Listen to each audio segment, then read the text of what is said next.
श्री परमात्मने नमः।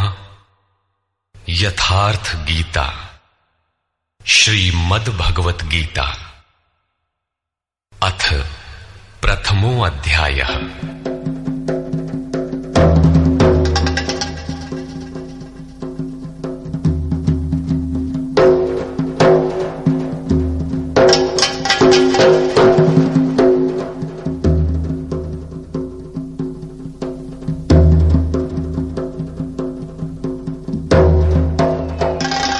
धृतराष्ट्र उवाच।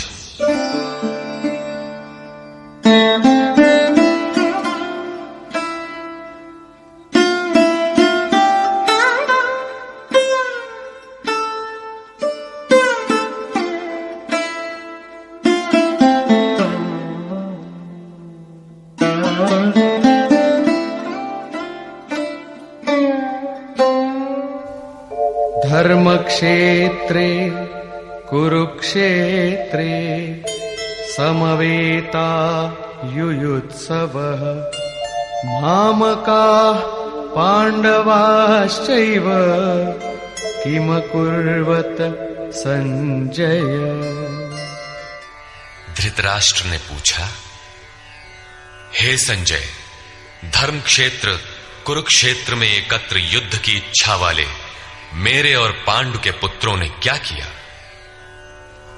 अज्ञान रूपी धृतराष्ट्र और संयम रूपी संजय। अज्ञान मन के अंतराल में रहता है। अज्ञान से आवृत मन धृतराष्ट्र जन्मांध है, किंतु संयम रूपी संजय के माध्यम से यह देखता है, सुनता है। वो समझता है कि परमात्मा ही सत्य है। फिर भी जब तक इससे उत्पन्न मोह रूपी दुर्योधन जीवित है, इसकी दृष्टि सदैव कौरवों पर रहती है, विकारों पर ही रहती है। धर्म एक क्षेत्र है। जब हृदय देश में दैवी संपत्ति का बाहुल्य होता है तो यह शरीर धर्म क्षेत्र बन जाता है, और जब इसमें आसुरी संपत्ति का बाहुल्य होता है तो यह शरीर कुरुक्षेत्र बन जाता है। कुरु अर्थात करो। ये शब्द आदेशात्मक है। भगवान श्री कृष्ण कहते हैं, प्रकृति से उत्पन्न तीनों गुणों द्वारा परवश होकर मनुष्य कर्म करता है। वो क्षण मात्र भी कर्म किए बिना नहीं रह सकता। गुण उससे करा लेते हैं। तीनों गुण मनुष्य को देवता से कीट पर्यंत शरीरों में ही बांधते हैं। जब तक प्रकृति और प्रकृति से उत्पन्न गुण जीवित हैं, तब तक कुरु लगा रहेगा। अतः जन्म मृत्यु वाला क्षेत्र, विकारों वाला क्षेत्र कुरुक्षेत्र है, और परम धर्म परमात्मा में प्रवेश दिलाने वाली पुण्यमयी प्रवृत्तियों का क्षेत्र धर्म क्षेत्र है। पुरातत्वविद पंजाब में काशी प्रयाग के मध्य तथा अनेकानेक स्थलों पर कुरुक्षेत्र की शोध में लगे हैं, किंतु गीताकार ने स्वयं बताया है कि जिस क्षेत्र में यह युद्ध हुआ वो कहां है। इदम शरीरम कौन्तेय क्षेत्र मित्य भिधीयते। अर्जुन, ये शरीर ही क्षेत्र है, और जो इसको जानता है, इसका पार पा लेता है, वो क्षेत्रज्ञ है। आगे इन्होंने क्षेत्र का विस्तार बताया, जिसमें 10 इंद्रियां, मन, बुद्धि, अहंकार, 5 विकार और 3 गुणों का वर्णन है। शरीर ही क्षेत्र है। एक अखाड़ा है। इसमें लड़ने वाली प्रवृत्तियां 2 हैं, दैवी संपद और आसुरी संपद। पांडु की संतान और धृतराष्ट्र की संतान सजातीय और विजातीय प्रवृत्तियां। अनुभवी महापुरुष की शरण जाने पर इन दोनों प्रवृत्तियों में संघर्ष का सूत्रपात होता है।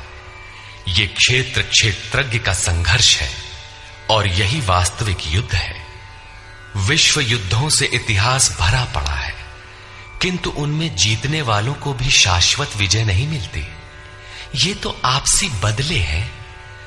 प्रकृति का सर्वथा शमन करके प्रकृति से परे की सत्ता का दिग्दर्शन करना और उसमें प्रवेश पाना ही वास्तविक विजय है। यही एक ऐसी विजय है जिसके पीछे हार नहीं है। यही मुक्ति है जिसके पीछे जन्म मृत्यु का बंधन नहीं है। इस प्रकार अज्ञान से आच्छादित प्रत्येक मन संयम के द्वारा जानता है कि क्षेत्र क्षेत्रज्ञ के युद्ध में क्या हुआ। अब जैसा जिसके संयम का उत्थान है, वैसे वैसे उसे दृष्टि आती जाएगी। संजय उवाच। दृष्ट्वा तु पाण्डवानीकम् व्यूढम् दुर्योधनस्तदा आचार्यमुपसंगम्य राजा वचनमब्रवीत्। उस समय राजा दुर्योधन ने व्यूह रचना युक्त पांडवों की सेना को देखकर द्रोणाचार्य के पास जाकर ये वचन कहा। द्वैत के आचरण ही द्रोणाचार्य हैं। जब जानकारी हो जाती है कि हम परमात्मा से अलग हो गए हैं, वहां उसकी प्राप्ति के लिए तड़प पैदा हो जाती है। तभी हम गुरु की तलाश में निकलते हैं। दोनों प्रवृत्तियों के बीच यही प्राथमिक गुरु है।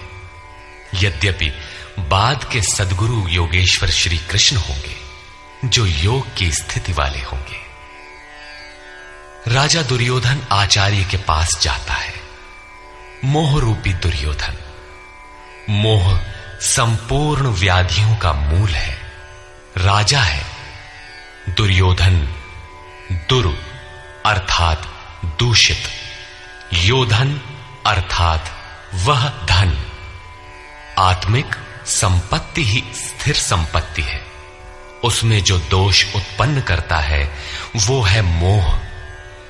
ये प्रकृति की ओर खींचता है और वास्तविक जानकारी के लिए प्रेरणा भी प्रदान करता है। मोह है तभी तक पूछने का प्रश्न भी है, अन्यथा सभी पूर्ण ही हैं।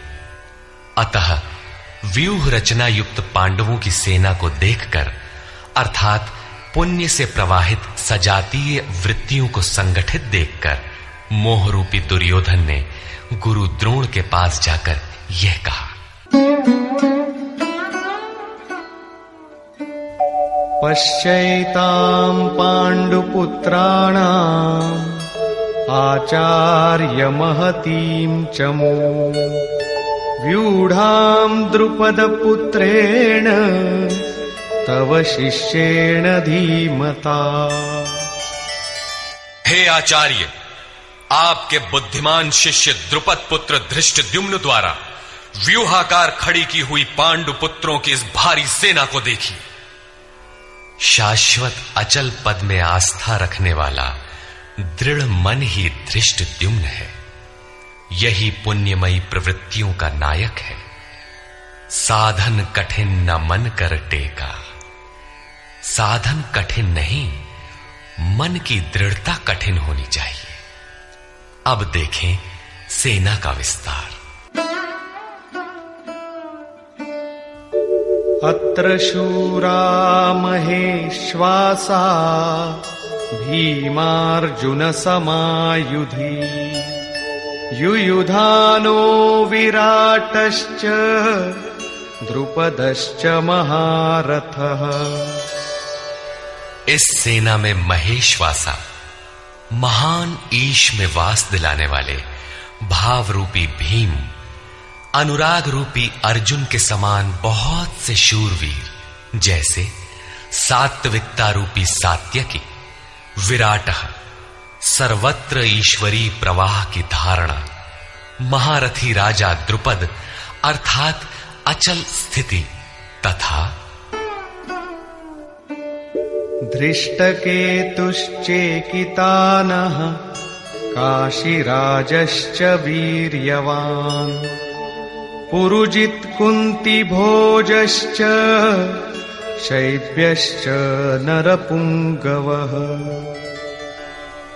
धृष्ट केतु दृढ़ कर्तव्य, चेकितानः जहां भी जाए वहां से चित्त को खींचकर इष्ट में स्थिर करना।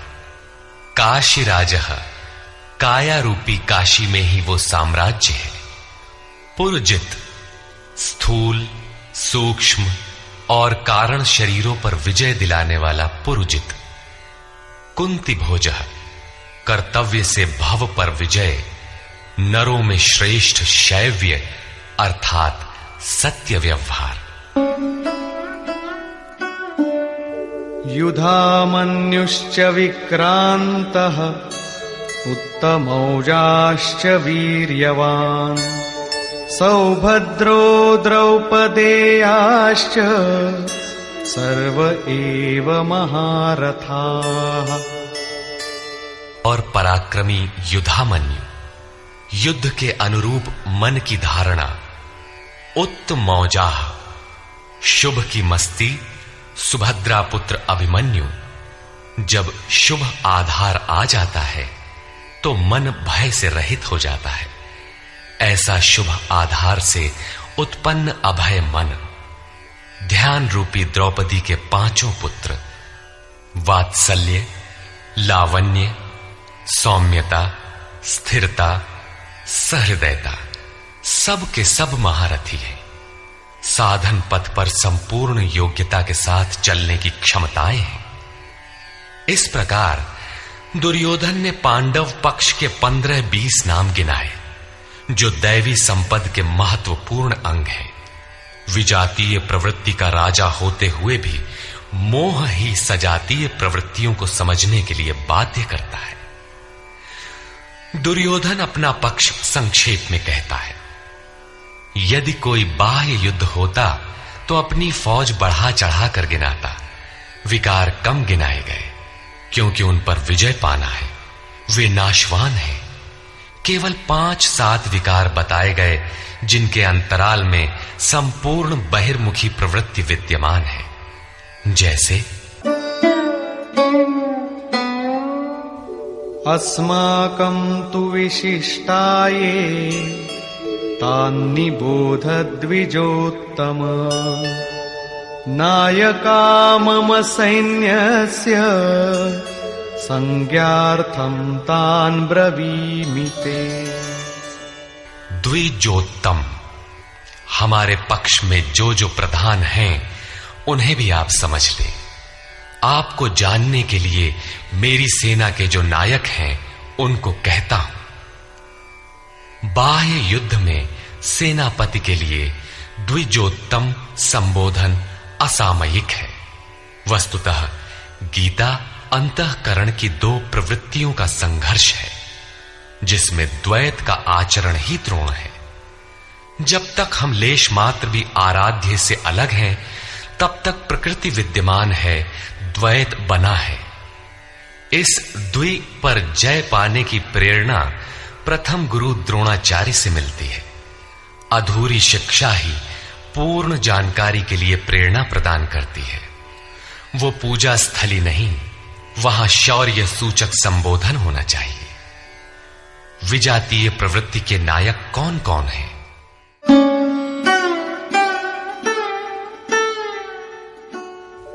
भवान् भीष्मश्च कर्णश्च कृपश्च समितिञ्जयः अश्वत्थामा विकर्णश्च सौमदत्तिस्तथैव च।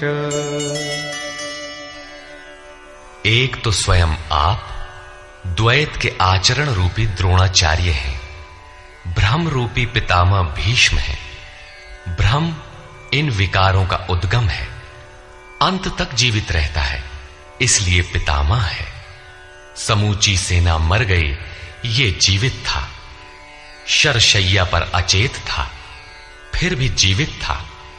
ये है भ्रम रूपी भीष्म। भ्रम अंत तक रहता है। इसी प्रकार विजातीय कर्म रूपी कर्ण तथा संग्राम विजयी कृपाचार्य हैं। साधनावस्था में साधक द्वारा कृपा का आचरण ही कृपाचार्य है। भगवान कृपाधाम है और प्राप्ति के पश्चात संत का भी वही स्वरूप है। किंतु साधन काल में जब तक हम अलग हैं, परमात्मा अलग है, विजातीय प्रवृत्ति जीवित है, मोहमयी घिराव है। ऐसी परिस्थिति में साधक यदि कृपा का आचरण करता है तो वो नष्ट हो जाता है। सीता ने दया की तो कुछ काल लंका में प्रायश्चित करना पड़ा। विश्वामित्र दयार्द्र हुए, पतित होना पड़ा। योग सूत्रकार महर्षि पतंजलि भी यही कहते हैं, ते समाधा वुपसर्गा व्युत्थाने सिद्धयः। व्युत्थान काल में सिद्धियां प्रकट होती हैं, वे वास्तव में सिद्धियां हैं, किंतु कैवल्य प्राप्ति के लिए उतनी ही बड़ी विघ्न है जितने काम, क्रोध, लोभ, मोह इत्यादि। गोस्वामी तुलसीदास का भी यही निर्णय है। माया अनेक विघ्न करती है, रिद्धियां प्रदान करती है, यहां तक कि सिद्ध बना देती है। ऐसी अवस्था वाला साधक बगल से निकल भर जाए, मरणासन रोगी भी जी उठेगा। वो भले ठीक हो जाए, किंतु साधक उसे अपनी देन मान बैठे तो नष्ट हो जाएगा। एक रोगी के स्थान पर हजारों रोगी घेर लेंगे, भजन चिंतन का क्रम अवरुद्ध हो जाएगा और उधर बहकते बहकते प्रकृति का बाहुल्य हो जाएगा। यदि लक्ष्य दूर है और साधक कृपा करता है तो कृपा का अकेला आचरण ही समितिंजय समूची सेना को जीत लेगा। इसलिए साधक को पूर्ति पर्यंत इससे सतर्क रहना चाहिए। दया बिनु संत कसाई, दया करी तो आफत आई। लेकिन अधूरी अवस्था में यह विजातीय प्रवृत्ति का दुर्धर्ष योद्धा है। इसी प्रकार आसक्ति रूपी अश्वत्थामा, विकल्प रूपी विकर्ण और भ्रममयी श्वास ही भूरि श्रवा है। ये सभी बहिर्मुखी प्रवाह के नायक हैं।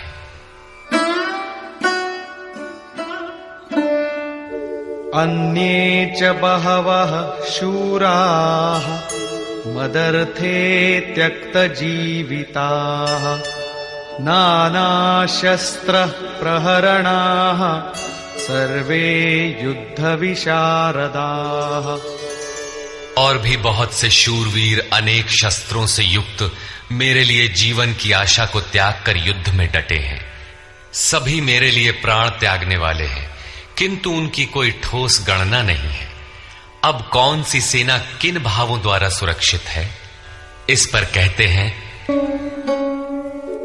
अपर्याप्तं तदस्माकं बलं भीष्माभिरक्षितम्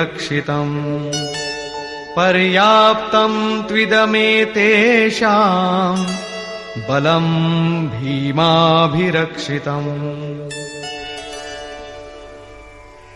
भीष्म द्वारा रक्षित हमारी सेना सब प्रकार से अजेय है और भीम द्वारा रक्षित इन लोगों की सेना जीतने में सुगम है। पर्याप्त और अपर्याप्त जैसे श्लिष्ट शब्द का प्रयोग दुर्योधन की आशंका को व्यक्त करता है। अतः देखना है कि भीष्म कौन सी सत्ता है जिस पर कौरव निर्भर करते हैं, तथा भीम कौन सी सत्ता है जिस पर दैवी संपद संपूर्ण पांडव निर्भर है। दुर्योधन अपनी व्यवस्था देता है कि अयनेषु च सर्वेषु यथा भागमवस्थिताः भीष्ममेवाभिरक्षन्तु भवन्तः सर्व एव हि। इसलिए सब मोर्चों पर अपनी अपनी जगह स्थित रहते हुए आप लोग सब के सब भीष्म की ही सब ओर से रक्षा करें।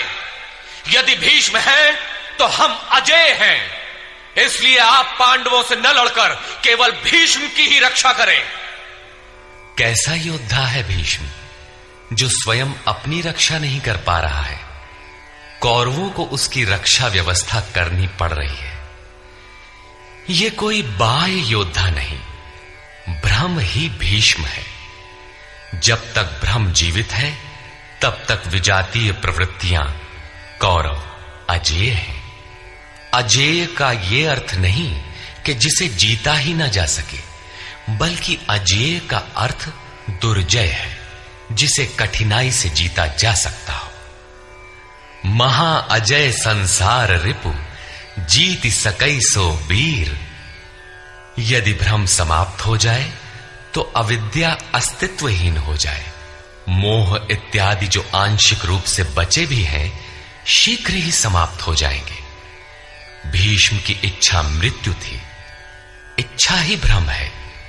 इच्छा का अंत और भ्रम का मिटना एक ही बात है। इसी को संत कबीर ने सरलता से कहा, इच्छा काया इच्छा माया, इच्छा जग उपजाया। कह कबीर जे इच्छा विवर्जित, ताका पार न पाया। जहां भ्रम नहीं होता वो अपार और अव्यक्त है। इस शरीर के जन्म का कारण इच्छा है। इच्छा ही माया है और इच्छा ही जगत की उत्पत्ति का कारण है। सो कामयत तदैक्षत बहुश्याम प्रजायेय इति। कबीर कहते हैं, जो इच्छाओं से सर्वथा रहित हैं, तिनका पार न पाया। वे अपार अनंत असीम तत्व में प्रवेश पा जाते हैं। यो कामो निष्काम, आप्त काम आत्म कामो, न तस्य प्राणा उत्क्रामंति, ब्रह्म व सन ब्रह्माप्येति। जो कामनाओं से रहित आत्मा में स्थिर आत्म स्वरूप है, उसका कभी पतन नहीं होता। वो ब्रह्म के साथ एक हो जाता है। आरंभ में इच्छाएं अनंत होती हैं और अंततो गत्वा परमात्म प्राप्ति की इच्छा शेष रहती है। जब ये इच्छा भी पूरी हो जाती है, तब इच्छा भी मिट जाती है। यदि उससे भी बड़ी कोई वस्तु होती तो आप उसकी इच्छा अवश्य करते। जब उससे आगे कोई वस्तु है ही नहीं, तो इच्छा किसकी होगी? जब प्राप्त होने योग्य कोई वस्तु अप्राप्त न रह जाए, तो इच्छा भी समूल नष्ट हो जाती है और इच्छा के मिटते ही भ्रम का सर्वथा अंत हो जाता है। यही भीष्म की इच्छा मृत्यु है। भीम द्वारा रक्षित इन लोगों की सेना जीतने में सुगम है। भाव रूपी भीम, भावे विद्यते देवः। भाव में वो क्षमता है कि अविदित परमात्मा भी विदित हो जाता है। भाववस्य भगवान, सुख निधान करुणा अयन। श्री कृष्ण ने इसे श्रद्धा कहकर संबोधित किया है। भाव में वो क्षमता है कि भगवान को भी वश में कर लेता है। भाव से ही संपूर्ण पुण्यमयी प्रवृत्ति का विकास है। ये पुण्य का संरक्षक है तो इतना बलवान कि परम देव परमात्मा को संभव बनाता है, किंतु साथ ही इतना कोमल भी है कि आज भाव है तो कल अभाव में बदलते देर नहीं लगती। इष्ट में लेश मात्र भी त्रुटि प्रतीत होने पर भाव डगमगा जाता है। पुण्यमयी प्रवृत्ति विचलित हो उठती है, इष्ट से संबंध टूट जाता है। इसलिए भीम द्वारा रक्षित इन लोगों की सेना जीतने में सुगम है। महर्षि पतंजलि का भी यही निर्णय है। स तु दीर्घकाल नैरंतर्य सत्कारा सेवितो दृढ़ भूमि। दीर्घ काल तक निरंतर श्रद्धा भक्ति पूर्वक किया हुआ साधन ही दृढ़ हो पाता है।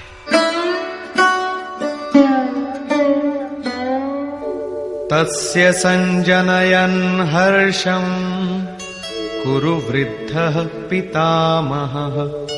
सिंहनादं विनद्योच्चैः शंखं दध्मौ प्रतापवान्। इस प्रकार अपने बलाबल का निर्णय लेकर शंख ध्वनि हुई।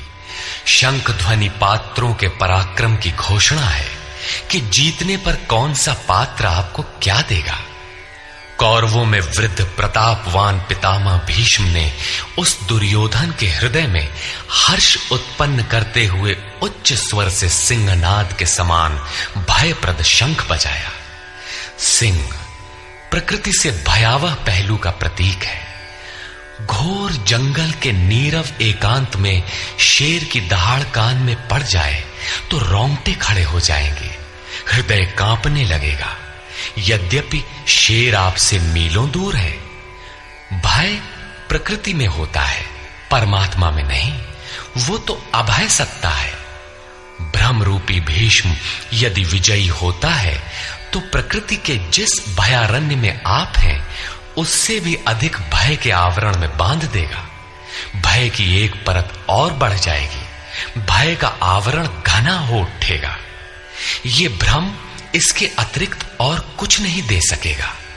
अतः प्रकृति से निवृत्ति ही गंतव्य का मार्ग है। संसार में प्रवृत्ति तो भवाटवी है, घोर अंधकार की छाया है। इसके आगे कौरवों की कोई घोषणा नहीं है। कौरवों की ओर से कई बाजे एक साथ बजे, किंतु कुल मिलाकर वे भी भय ही प्रदान करते हैं, इससे अधिक कुछ नहीं। प्रत्येक विकार कुछ न कुछ भय तो देता ही है। इसलिए उन्होंने भी घोषणा की, ततः शंखाश्च भैर्यश्च पणवानक गोमुखाः सहसैवाभ्यहन्यन्त सशब्दस्तु मूलोऽभवत्। तदनंतर अनेक शंख, नगारे, ढोल और नरसिंहादि बाजे एक साथ ही बजे। उनका शब्द भी बड़ा भयंकर हुआ। भय का संचार करने के अतिरिक्त कौरवों की कोई घोषणा नहीं है। बहिर्मुखी विजातीय प्रवृत्ति सफल होने पर मोहमय बंधन और घना कर देती है। अब पुण्यमयी प्रवृत्तियों की ओर से घोषणाएं हुई, जिनमें पहली घोषणा योगेश्वर श्री कृष्ण की है।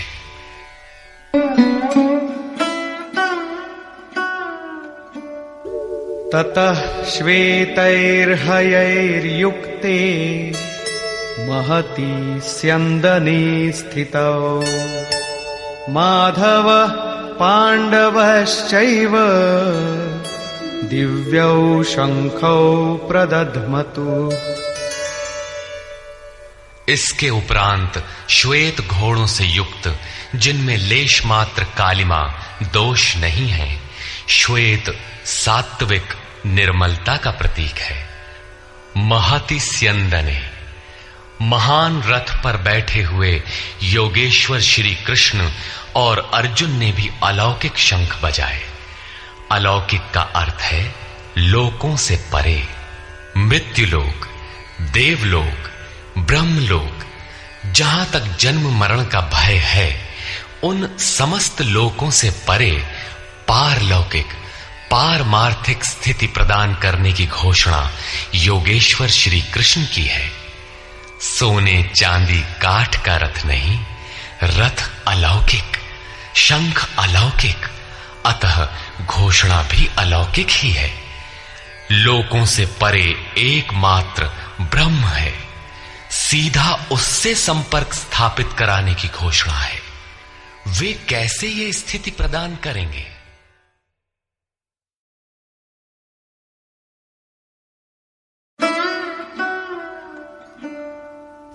पांचजन्यं ऋषिकेशो देवदत्तं धनञ्जयः पौंड्रं दध्मौ महाशंखं भीमकर्मावृकोदरः। ऋषिकेशः, जो हृदय के सर्वस्व ज्ञाता है, उन कृष्ण ने 5 जन्य शंख बजाया। पांचों ज्ञानेंद्रियों को पंच तन्मात्राओं शब्द, स्पर्श, रूप, रस, गंध के रसों से समेटकर अपने जन भक्त की श्रेणी में ढालने की घोषणा की। विकराल रूप से बहकती हुई इंद्रियों को समेटकर उन्हें अपने सेवक की श्रेणी में खड़ा कर देना हृदय से प्रेरक सद्गुरु की देन है। श्री कृष्ण एक योगेश्वर सद्गुरु थे।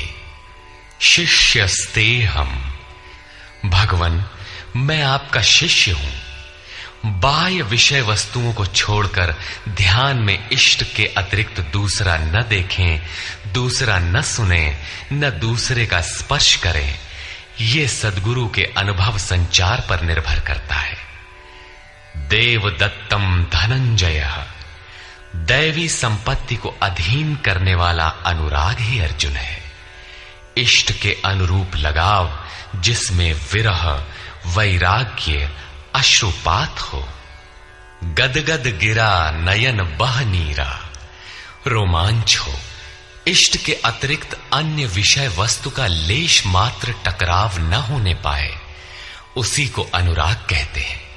यदि ये सफल होता है तो परम देव परमात्मा में प्रवेश दिलाने वाली दैवी संपद पर आधिपत्य प्राप्त कर लेता है। इसी का दूसरा नाम धनंजय भी है। एक धन तो बाहरी संपत्ति है जिससे शरीर निर्वाह की व्यवस्था होती है। आत्मा से इसका कोई संबंध नहीं है। इससे परे स्थिर आत्मिक संपत्ति ही निज संपत्ति है। बृहदारण्य कोपनिषद में याज्ञवल्क्य ने मैत्रेयी को यही समझाया कि धन से संपन्न पृथ्वी के स्वामित्व से भी अमृतत्व की प्राप्ति नहीं हो सकती। उसका उपाय आत्मिक संपत्ति है। भयानक कर्म वाले भीमसेन ने पौंड्र अर्थात प्रीति नामक महाशंख बजाया। भाव का उद्गम और निवास स्थान हृदय है, इसलिए इसका नाम वृकोदर है। आपका भाव लगाव बच्चे में होता है, किंतु वस्तुतः वो लगाव आपके हृदय में है, जो बच्चे में जाकर मूर्त होता है। ये भाव अथाह और महान बलशाली है। उसने प्रीति नामक महाशंख बजाया। भाव में ही वो प्रीति निहित है, इसीलिए भीम ने पौंड्र प्रीति नामक महाशंख बजाया। भाव महान बलवान है, किंतु प्रीति संचार के माध्यम से। हरि व्यापक सर्वत्र समाना, प्रेम ते प्रकट हो ही मैं जाना। अनंत विजयम राजा कुंती पुत्रो युधिष्ठिरः नकुलः सहदेवश्च सुघोषमणिपुष्पकौ। कुंती पुत्र राजा युधिष्ठिर ने अनंत विजय नामक शंख बजाया। कर्तव्य रूपी कुंती और धर्म रूपी युधिष्ठिर। धर्म पर स्थिरता रहेगी तो अनंत विजयम अनंत परमात्मा में स्थिति दिलाएगा। युद्धे स्थिरः सह युधिष्ठिरः। प्रकृति पुरुष क्षेत्र क्षेत्रज्ञ के संघर्ष में स्थिर रहता है, महान दुख से भी विचलित नहीं होता। तो एक दिन जो अनंत है, जिसका अंत नहीं है, वो है परम तत्व परमात्मा, उस पर विजय दिला देता है। नियम रूपी नकुल ने सुघोष नामक शंख बजाया। ज्यों ज्यों नियम उन्नत होगा, अशुभ का शमन होता जाएगा, शुभ घोषित होता जाएगा। सत्संग रूपी सहदेव ने मणि पुष्पक शंख बजाया। मनीषियों ने प्रत्येक श्वास को बहुमूल्य मणि की संज्ञा दी है। हीरा जैसी श्वासा बातों में बीती जाए। एक सत्संग तो वो है जो आप सत्पुरुषों की वाणी से सुनते हैं, किंतु यथार्थ सत्संग आंतरिक है। श्री कृष्ण के अनुसार आत्मा ही सत्य है, सनातन है। चित्त सब ओर से सिमटकर आत्मा की संगत करने लगे, यही वास्तविक सत्संग है। ये सत्संग चिंतन, ध्यान और समाधि के अभ्यास से संपन्न होता है। ज्यों-ज्यों सत्य के सान्निध्य में सुरत टिकती जाएगी, त्यों-त्यों एक एक श्वास पर नियंत्रण मिलता जाएगा। मन सहित इंद्रियों का निरोध होता जाएगा। जिस दिन सर्वथा निरोध होगा, वस्तु प्राप्त हो जाएगी। वाद्य यंत्रों की तरह चित्त का आत्मा के स्वर में स्वर मिलाकर संगत करना ही सत्संग है। बाह्य मणि कठोर है, किंतु श्वास मणि पुष्प से भी कोमल है। पुष्प तो विकसित होने या टूटने पर कुम्हलाता है, किंतु आप अगले श्वास तक जीवित रहने की गारंटी नहीं दे सकते। किंतु सत्संग सफल होने पर प्रत्येक श्वास पर नियंत्रण दिलाकर परम लक्ष्य की प्राप्ति करा देता है। इसके आगे पांडवों की कोई घोषणा नहीं है, किंतु प्रत्येक साधन कुछ न कुछ निर्मलता के पथ में दूरी तय करता है। आगे कहते हैं,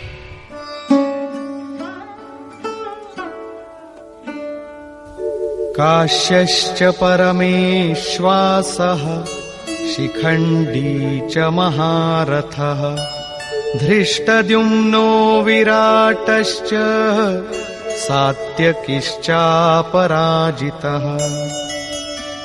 काया रूपी काशी। पुरुष जब सब ओर से मन सहित इंद्रियों को समेटकर काया में ही केंद्रित करता है, तो परमेश्वासः परम ईश में वास का अधिकारी हो जाता है। परम ईश में वास दिलाने में सक्षम काया ही काशी है। काया में ही परम ईश का निवास है।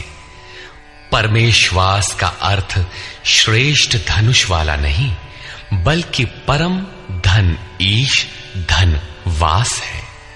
शिखा सूत्र का त्याग ही शिखंडी है। आजकल लोग सिर के बाल कटा लेते हैं और सूत्र के नाम पर गले की जनेऊ हटा लेते हैं, अग्नि जलाना छोड़ देते हैं। हो गया सन्यास उनका। नहीं, वस्तुतः शिखा लक्ष्य का प्रतीक है जिसे आपको पाना है, और सूत्र है संस्कारों का।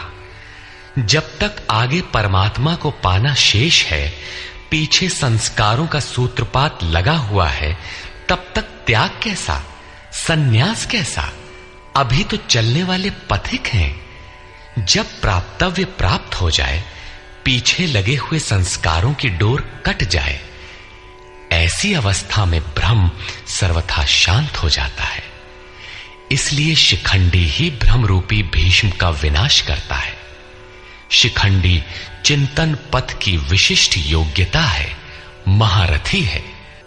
धृष्टद्युम्न दृढ़ और अचल मन तथा विराटः सर्वत्र विराट ईश्वर का प्रसार देखने की क्षमता इत्यादि दैवी संपद के प्रमुख गुण हैं।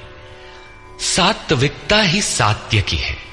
सत्य के चिंतन की प्रवृत्ति अर्थात सात्विकता यदि बनी है तो कभी गिरावट नहीं आने पाएगी। इस संघर्ष में पराजित नहीं होने देगी। द्रुपदो द्रौपदेयाश्च सर्वशः पृथिवीपते सौभद्रश्च महाबाहुः शंखान् दद्मुः पृथक् पृथक्। अचल पददायक द्रुपद और ध्यान रूपी द्रौपदी के पांचों पुत्र सहृदयता, वात्सल्य, लावण्य, सौम्यता इत्यादि साधन में महान सहायक महारथी हैं, तथा बड़ी भुजा वाला अभिमन्यु, इन सब ने पृथक पृथक शंख बजाए। भुजा कार्यक्षेत्र का प्रतीक है। जब मन भय से रहित हो जाता है तो उसकी पहुंच दूर तक हो जाती है। हे राजन, इन सब ने अलग अलग शंख बजाए। कुछ न कुछ दूरी सभी तय कराते हैं। इनका पालन आवश्यक है, इसलिए इनके नाम गिनाए। इसके अतिरिक्त कुछ दूरी ऐसी भी है जो मन बुद्धि से परे है। भगवान स्वयं ही अंतःकरण में विराज कर तय कराते हैं।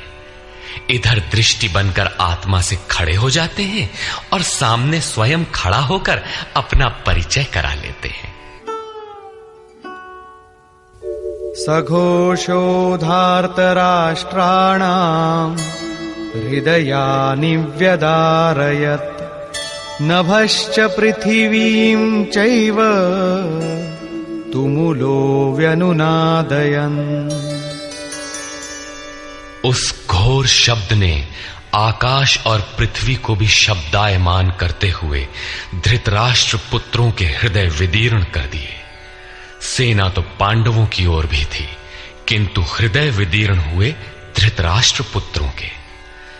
वस्तुतः पांचजन्य दैवी शक्ति पर आधिपत्य, अनंत पर विजय, अशुभ का शमन और शुभ की घोषणा धारावाही होने लगे तो कुरुक्षेत्र आसुरी संपद बहिर्मुखी प्रवृत्तियों का हृदय विदीर्ण हो जाएगा। उनका बल शनैः शनैः क्षीण होने लगता है। सर्वथा सफलता मिलने पर मोहमयी प्रवृत्तियां सर्वथा शांत हो जाती हैं।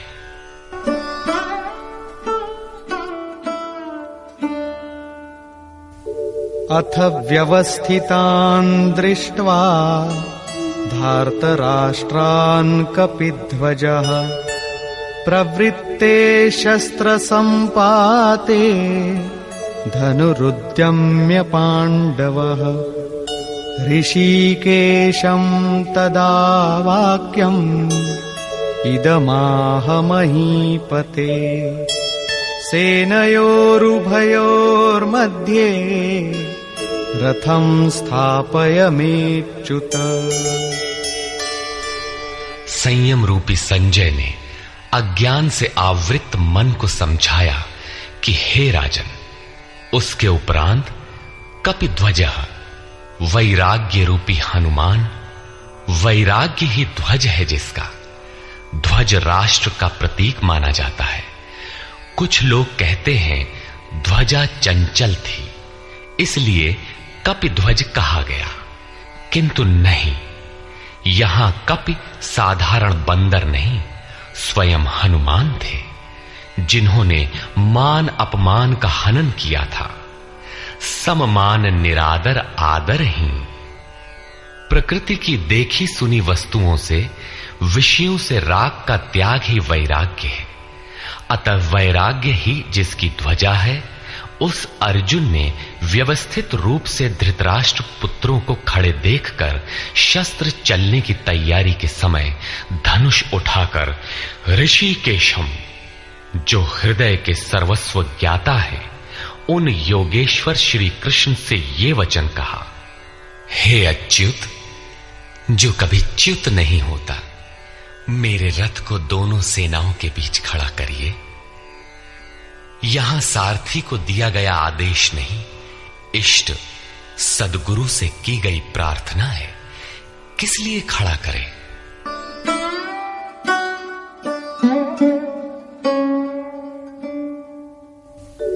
यावदेतान्निरीक्षेऽहं योद्धुकामानवस्थितान् कैर्मया सह योद्धव्यम् अस्मिन् रणसमुद्यमे। जब तक मैं इन स्थित हुए युद्ध की कामना वालों को अच्छी प्रकार देख न लूं कि इस युद्ध के उद्योग में मुझे किन किन के साथ युद्ध करना योग्य है, इस युद्ध व्यापार में मुझे किन किन के साथ युद्ध करना है। योत्स्यमानानवेक्षेऽहम् य एतेऽत्र समागताः धार्तराष्ट्रस्य दुर्बुद्धेर्युद्धे प्रियचिकीर्षवः। दुर्बुद्धि दुर्योधन का युद्ध में कल्याण चाहने वाले जो जो ये राजा लोग इस सेना में आए हैं, उन युद्ध करने वालों को मैं देखूंगा, इसलिए खड़ा करें। मोह रूपी दुर्योधन, मोहमयी प्रवृत्तियों का कल्याण चाहने वाले जो जो राजा इस युद्ध में आए हैं, उनको मैं देख लूं। संजय उवाच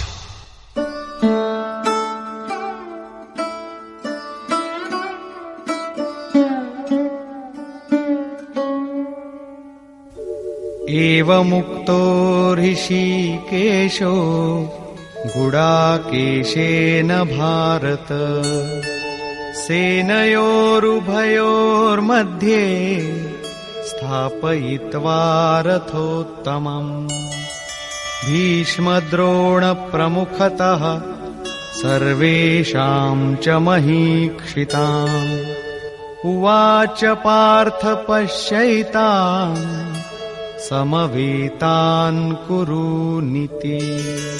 संजय बोला, निद्राजयी अर्जुन द्वारा इस प्रकार कहे जाने पर हृदय के ज्ञाता श्री कृष्ण ने दोनों सेनाओं के बीच भीष्म, द्रोण और महीक्षिताम शरीर रूपी पृथ्वी पर अधिकार जमाए हुए संपूर्ण राजाओं के बीच उत्तम रथ को खड़ा करके कहा कि पार्थ, इन इकट्ठे हुए कौरवों को देख, यहां उत्तम रथ सोने चांदी का रथ नहीं है। संसार में उत्तम की परिभाषा नश्वर शरीर के प्रति अनुकूलता प्रतिकूलता से की जाती है। ये परिभाषा अपूर्ण है। जो हमारे आत्मा, हमारे स्वरूप का सदैव साथ दे, वही उत्तम है, जिसके पीछे अनुत्तम मलिनता न हो। तत्रापश्यत् स्थितान् पार्थः पितॄनथ पितामहान् आचार्यान् मातुलान् भ्रातॄन् पुत्रान् पौत्रान् सखींस्तथा श्वशुरान् सुहृदश्चैव सेनयोरुभयोरपि। इसके उपरांत अचूक लक्ष्य वाले पार्थिव शरीर को रथ बनाने वाले पार्थ ने उन दोनों सेनाओं में स्थित पिता के भाइयों को, पितामहों को, आचार्यों को, मामाओं को, भाइयों को, पुत्रों को, पौत्रों को, मित्रों को, श्वसुरों को और सुहृदों को देखा। दोनों सेनाओं में अर्जुन को केवल अपना परिवार, मामा का परिवार, ससुराल का परिवार, सुहृद और गुरुजन दिखाई पड़े। प्रचलित गणना के अनुसार 18 अक्षौहिणी 2.5-3 अरब के लगभग होता है, जो आज के विश्व की जनसंख्या के समकक्ष है। इतने मात्र के लिए यदा कदा विश्व स्तर पर आवास खाद्य समस्या बन जाती है। इतना बड़ा जन समूह अर्जुन के 3-4 रिश्तेदारों का परिवार मात्र था। क्या इतना बड़ा भी किसी का परिवार होता है? कदापि नहीं। ये हृदय देश का चित्रण है।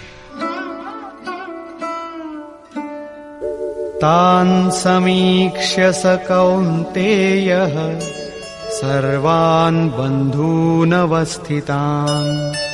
कृपया परयाविष्टो विषीदन्निदमब्रवीत्। इस प्रकार खड़े हुए उन संपूर्ण बंधुओं को देखकर अत्यंत करुणा से आवृत वो कुंती पुत्र अर्जुन शोक करता हुआ बोला। अर्जुन उवाच,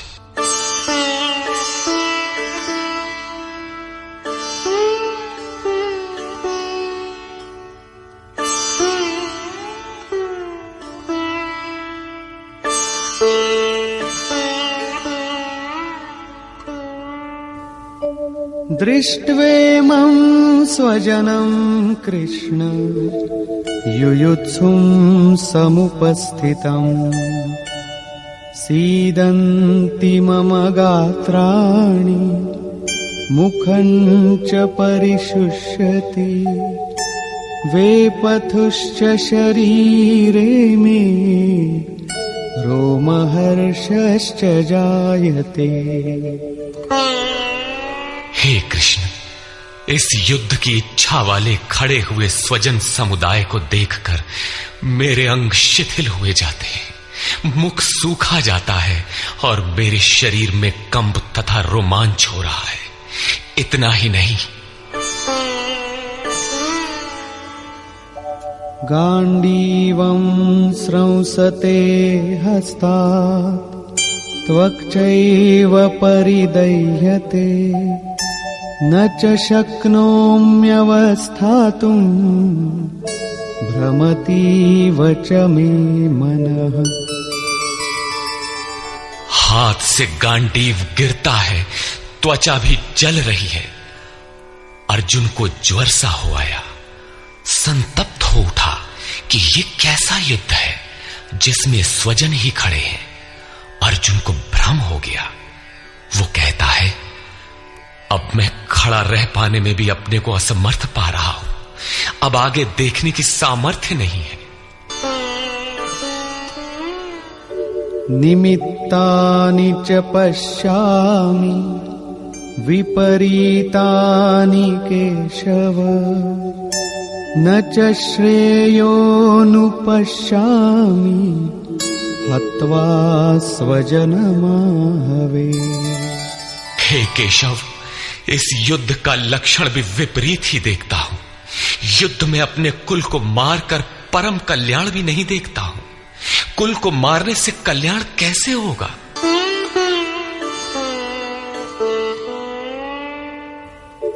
न कांक्षे विजयं कृष्ण, न च राज्यं सुखानि च, किन्नो राज्येन गोविन्द, किं भोगैर्जीवितेन वा। संपूर्ण परिवार युद्ध के मुहाने पर है। इन्हें युद्ध में मारकर विजय से मिलने वाला राज्य और राज्य से मिलने वाला सुख अर्जुन को नहीं चाहिए। वो कहता है, हे श्री कृष्ण, मैं विजय नहीं चाहता, राज्य तथा सुख भी नहीं चाहता। हे गोविंद, हमें राज्य या भोग अथवा जीवन से भी क्या प्रयोजन है? क्यों?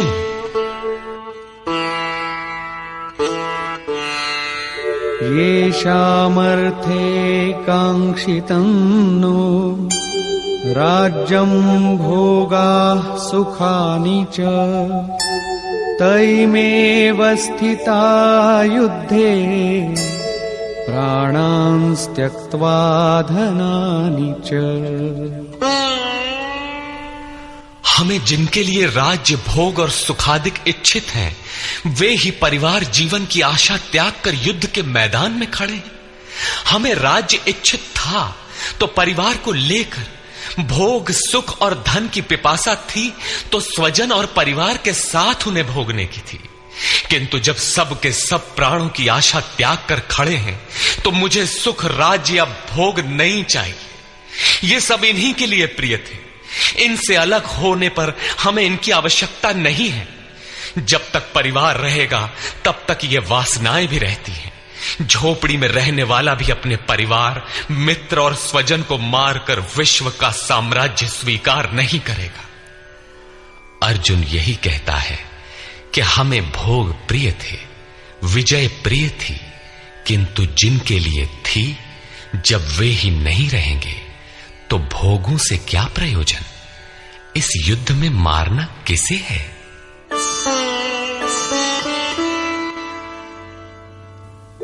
आचार्याः पितरः पुत्राः तथैव च पितामहाः मातुलाः श्वशुराः पौत्राः शालाः संबंधिनस्तथा।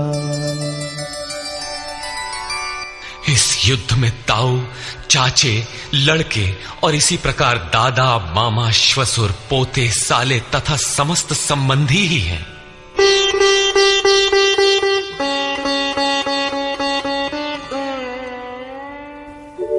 एतान्न हन्तुमिच्छामि घ्नतोऽपि मधुसूदन, अपि त्रैलोक्यराज्यस्य हेतो किन्नु मही कृते।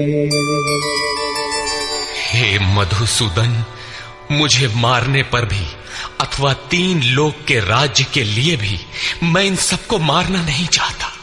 फिर पृथ्वी के लिए कहना ही क्या? 18 अक्षौहिणी सेना में अर्जुन को अपना परिवार ही दिखाई पड़ा। इतने अधिक स्वजन वास्तव में क्या हैं? वस्तुतः अनुराग ही अर्जुन है, भजन के आरंभ में प्रत्येक अनुरागी के समक्ष यही समस्या रही है। सभी चाहते हैं कि हम भजन करें, उस परम सत्य को पालें, किंतु किसी अनुभवी सद्गुरु के संरक्षण में कोई अनुरागी जब क्षेत्रज्ञ के संघर्ष को समझता है कि हमें किन से लड़ना है, तो वो हताश हो जाता है। वो चाहता है कि हमारे पिता का परिवार, ससुराल का परिवार, मामा का परिवार, सुहृद, मित्र और गुरुजन साथ रहें, सभी सुखी रहें और इन सब की व्यवस्था करते हुए हम परमात्म स्वरूप की प्राप्ति भी कर लें। किंतु जब वो समझता है कि आराधना में अग्रसर होने के लिए परिवार छोड़ना होगा, इन संबंधों का मोह समाप्त करना होगा, तो वो अधीर हो उठता है। पूज्य महाराज जी कहा करते थे, मरना और साधु होना बराबर है। साधु के लिए सृष्टि में दूसरा कोई जीवित है भी, किंतु घर वालों के नाम पर कोई नहीं है। यदि कोई है तो लगाव है, मोह समाप्त कहां हुआ? जहां तक लगाव है, उसका पूर्ण त्याग, उस लगाव के अस्तित्व मिटने पर ही उसकी विजय है। इन संबंधों का प्रसार ही तो जगत है, अन्यथा जगत में हमारा क्या है? तुलसीदास कहे चिद विलास जग, बूझत बूझत बूझ है। मन का प्रसार ही जगत है। योगेश्वर कृष्ण ने भी मन के प्रसार को ही जगत कहकर संबोधित किया। जिसने इसके प्रभाव को रोक लिया, उसने चराचर जगत ही जीत लिया। इहैव तैर्जितः सर्गो येषां साम्ये स्थितम मनः। केवल अर्जुन अधीर था, ऐसी बात नहीं है। अनुराग सबके हृदय में है। प्रत्येक अनुरागी अधीर होता है, उसे संबंधी याद आने लगते हैं। पहले वो सोचता था कि भजन से कुछ लाभ होगा तो ये सब सुखी होंगे, इनके साथ रहकर उसे भोगेंगे। जब ये साथ ही नहीं रहे तो सुख लेकर क्या करेंगे? अर्जुन की दृष्टि राज्य सुख तक ही सीमित थी। वो त्रिलोकी के साम्राज्य को ही सुख की पराकाष्ठा समझता था। इसके आगे भी कोई सत्य है, इसकी जानकारी अर्जुन को अभी नहीं है। निहत्य धार्तराष्ट्रान्नः का प्रीति स्याज्जनार्दन पापमेवाश्रयेदस्मान् हत्वैतानाततायिनः। हे जनार्दन, धृतराष्ट्र के पुत्रों को मारकर भी हमें क्या प्रसन्नता होगी? जहां धृतराष्ट्र अर्थात धृष्टता का राष्ट्र है, उससे उत्पन्न मोह रूपी दुर्योधन इत्यादि को मारकर भी हमें क्या प्रसन्नता होगी? इन आतताइयों को मारकर हमें पाप ही तो लगेगा। जो जीवन यापन के तुच्छ लाभ के लिए अनीति अपनाता है, वो आतताई कहलाता है। किंतु वस्तुतः इससे भी बड़ा आतताई वो है जो आत्मा के पथ में अवरोध उत्पन्न करता है। आत्मदर्शन में बाधक काम, क्रोध, लोभ, मोह आदि का समूह ही आतताई है। तस्मान्नार्हा वयं हन्तुं धार्तराष्ट्रान् स्वबान्धवान् स्वजनं हि कथं हत्वा सुखिनः स्याम माधव।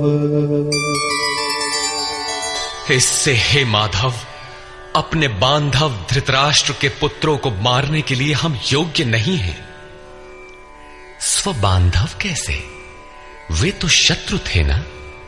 वस्तुतः शरीर के रिश्ते अज्ञान से उत्पन्न होते हैं। ये मामा है, ससुराल है, स्वजन समुदाय है, ये सब अज्ञान ही तो है। जब शरीर ही नश्वर है तब इसके रिश्ते ही कहां रहेंगे? मोह है तभी तक सुहृद है, हमारा परिवार है, हमारी दुनिया है। मोह नहीं तो कुछ भी नहीं। इसीलिए वे शत्रु भी अर्जुन को स्वजन दिखाई पड़े। वो कहता है कि अपने कुटुंब को मारकर हम कैसे सुखी होंगे। यदि अज्ञान और मोह न रहे तो कुटुंब का अस्तित्व न हो।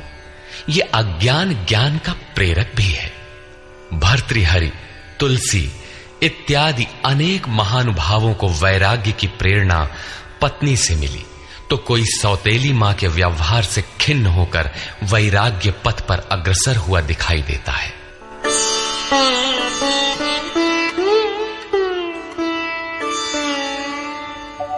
यद्यप्येतेन पश्यन्ति लोभोपहत चेतसः कुलक्षयकृतं दोषम् मित्रद्रोहे च पातकम्। यद्यपि लोभ से भ्रष्ट चित्त हुए ये लोग कुल नाश के दोष और मित्र द्रोह के पाप को नहीं देखते हैं, ये उनकी कमी है। फिर भी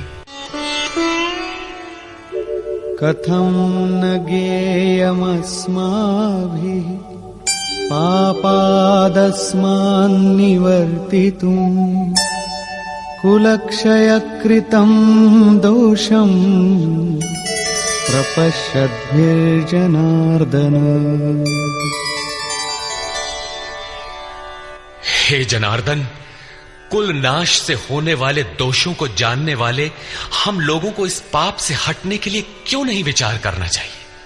मैं ही पाप करता हूं ऐसी बात नहीं, आप भी भूल करने जा रहे हैं। कृष्ण पर भी आरोप लगाया। अभी वो समझ में अपने को कृष्ण से कम नहीं मानता। प्रत्येक नया साधक सद्गुरु की शरण जाने पर इसी प्रकार तर्क करता है और अपने को जानकारी में कम नहीं समझता। यही अर्जुन भी कहता है कि ये भले न समझें, किंतु हम आप तो समझदार हैं। कुल नाश के दोषों पर हमें विचार करना चाहिए। कुल नाश में दोष क्या है? कुलक्षये प्रणश्यन्ति कुलधर्माः सनातनाः धर्मे नष्टे कुलं कृत्स्नम् अधर्मोऽभिभवत्युत। कुल के नाश होने से सनातन कुल धर्म नष्ट हो जाते हैं। अर्जुन कुल धर्म कुलाचार को ही सनातन धर्म समझ रहा था। धर्म के नाश होने पर संपूर्ण कुल को पाप भी बहुत दबा लेता है। अधर्माभिभवात् कृष्ण प्रदुष्यन्ति कुलस्त्रियः स्त्रीषु दुष्टासु वार्ष्णेय जायते वर्णसंकरः। हे कृष्ण, पाप के अधिक बढ़ जाने से कुल की स्त्रियां दूषित हो जाती हैं। हे वार्ष्णेय, स्त्रियों के दूषित होने पर वर्ण संकर उत्पन्न होता है। अर्जुन की मान्यता थी कि कुल की स्त्रियों के दूषित होने से वर्ण संकर होता है, किंतु श्री कृष्ण ने इसका खंडन करते हुए आगे बताया कि मैं अथवा स्वरूप में स्थित महापुरुष यदि आराधना क्रम में भ्रम उत्पन्न कर दे तब वर्ण संकर होता है। वर्ण संकर के दोषों पर अर्जुन प्रकाश डालता है।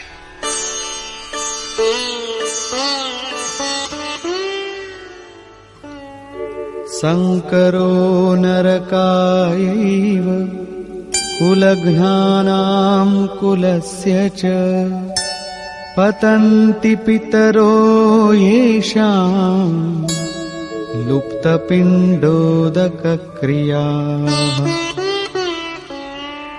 वर्ण संकर कुल घातियों और कुल को नरक में ले जाने के लिए ही होता है। लुप्त हुई पिंड क्रिया वाले इनके पितर लोग भी गिर जाते हैं। वर्तमान नष्ट हो जाता है, अतीत के पितर गिर जाते हैं और भविष्य वाले भी गिरेंगे। इतना ही नहीं, दोषैरेतैः कुलघ्नानां वर्णसंकरकारकैः उत्साद्यन्ते जातिधर्माः कुलधर्माश्च शाश्वताः। इन वर्ण संकर कारक दोषों से कुल और कुलघातियों के सनातन कुल धर्म और जाति धर्म नष्ट हो जाते हैं। अर्जुन मानता था कि कुल धर्म सनातन है, कुल धर्म ही शाश्वत है, किंतु श्री कृष्ण ने इसका खंडन किया और आगे बताया कि आत्मा ही सनातन शाश्वत धर्म है। वास्तविक सनातन धर्म को जानने से पहले मनुष्य धर्म के नाम पर किसी न किसी रूढ़ि को जानता है। ठीक इसी प्रकार अर्जुन भी जानता है जो कृष्ण के शब्दों में एक रूढ़ि है। उत्सन्न कुलधर्माणां मनुष्याणां जनार्दन नरके नियतं वासो भवतीत्यनुशुश्रुम। हे जनार्दन, नष्ट हुए कुल धर्म वाले मनुष्यों का अनंत काल तक नरक में वास होता है, ऐसा हमने सुना है। कुल धर्म ही नहीं नष्ट होता, बल्कि शाश्वत सनातन धर्म भी नष्ट हो जाता है। जब धर्म ही नष्ट हो गया तो ऐसे पुरुष का अनंत काल तक नरक में निवास होता है, ऐसा हमने सुना है, देखा नहीं, सुना है। अहो बत महत् पापं कर्तुं व्यवसिता वयम् यद्राज्य सुखलोभेन हन्तुं स्वजनमुद्यताः। अहो, शोक है कि हम लोग बुद्धिमान होकर भी महान पाप करने को तैयार हुए हैं। राज्य और सुख के लोभ से अपने कुल को मारने के लिए उद्यत हुए हैं। अभी अर्जुन अपने को कम ज्ञाता नहीं समझता। आरंभ में प्रत्येक साधक इसी प्रकार बोलता है। महात्मा बुद्ध का कथन है कि मनुष्य जब अधूरी जानकारी रखता है तो अपने को महान ज्ञानी समझता है, और जब आधे से आगे की जानकारी हासिल करने लगता है तो अपने को महान मूर्ख समझता है। ठीक इसी प्रकार अर्जुन भी अपने को ज्ञानी ही समझता है। वो कृष्ण को ही समझाता है कि उस पाप से परम कल्याण हो, ऐसी बात भी नहीं। केवल राज्य और सुख के लोभ में पड़कर हम लोग कुल नाश करने को उद्यत हुए हैं, महान भूल कर रहे हैं। हम ही भूल कर रहे हैं ऐसी बात नहीं, आप भी भूल कर रहे हैं। एक धक्का कृष्ण को भी दिया। अंत में अर्जुन अपना निर्णय देता है। यदि माम प्रतीकारम् अशस्त्रं शस्त्रपाणयः धार्तराष्ट्रारणे हन्युः तन्मे क्षेमतरं भवेत्। यदि मुझ शस्त्र रहित न सामना करने वाले को शस्त्रधारी धृतराष्ट्र के पुत्र रण में मारे तो उनका वो मारना भी मेरे लिए अति कल्याणकारक होगा। इतिहास तो कहेगा कि अर्जुन समझदार था, जिसने अपनी बलि देकर युद्ध बचा लिया। लोग प्राणों की आहुति दे डालते हैं कि भोले भाले मासूम बच्चे सुखी रहे, कुल तो बचा रहे। मनुष्य विदेश चला जाए, वैभव पूर्ण प्रासाद में रहे, किंतु 2 दिन बाद उसे अपनी छोड़ी हुई झोपड़ी याद आने लगती है। मोह इतना प्रबल होता है। इसीलिए अर्जुन कहता है कि शस्त्रधारी धृतराष्ट्र के पुत्र मुझ न प्रतिकार करने वाले को रण में मार दे, तब भी वो मेरे लिए अति कल्याणकारी होगा, ताकि लड़के तो सुखी रहें। संजय उवाच।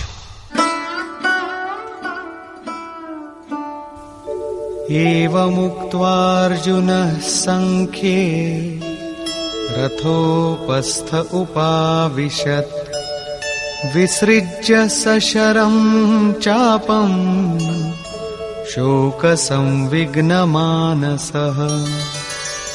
संजय बोला कि रणभूमि में शोक से उद्विग्न मन वाला अर्जुन इस प्रकार कहकर बाण सहित धनुष को त्याग कर रथ के पिछले भाग में बैठ गया, अर्थात क्षेत्र क्षेत्रज्ञ के संघर्ष में भाग लेने से पीछे हट गया। निष्कर्ष, गीता क्षेत्र क्षेत्रज्ञ के युद्ध का निरूपण है। यह ईश्वरीय विभूतियों से संपन्न भगवत स्वरूप को दिखाने वाला गायन है।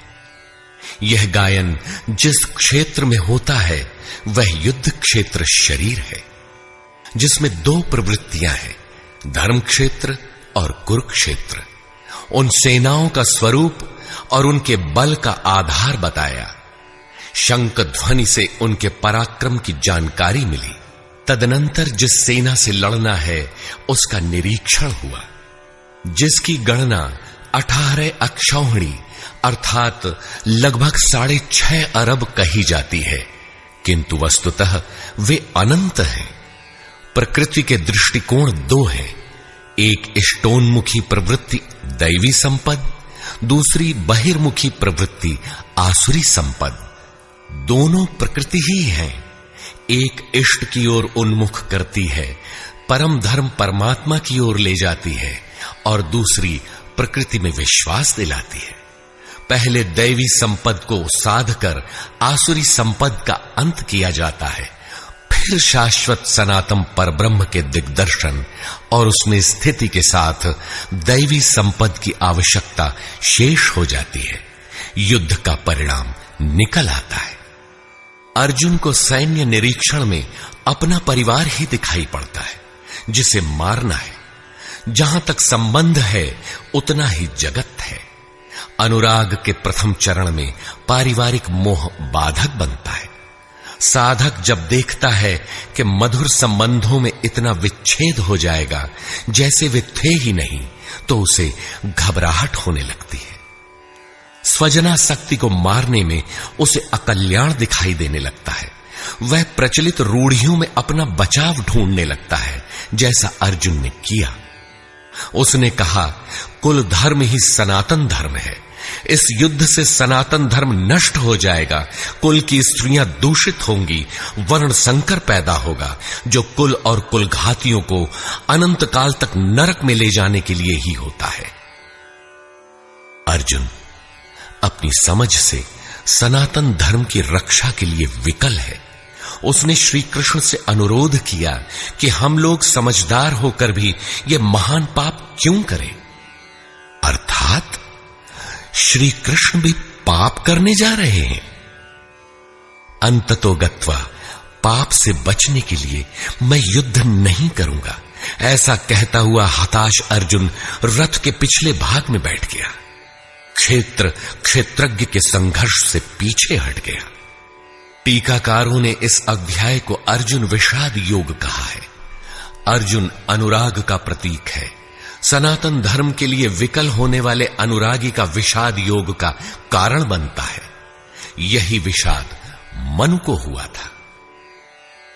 हृदय बहुत दुख लाग, जन्म गयऊ हरि भगति बिनु। संशय में पड़कर ही मनुष्य विषाद करता है। उसे संदेह था कि वर्ण संकर पैदा होगा जो नरक में ले जाएगा। सनातन धर्म के नष्ट होने का भी उसे विषाद था।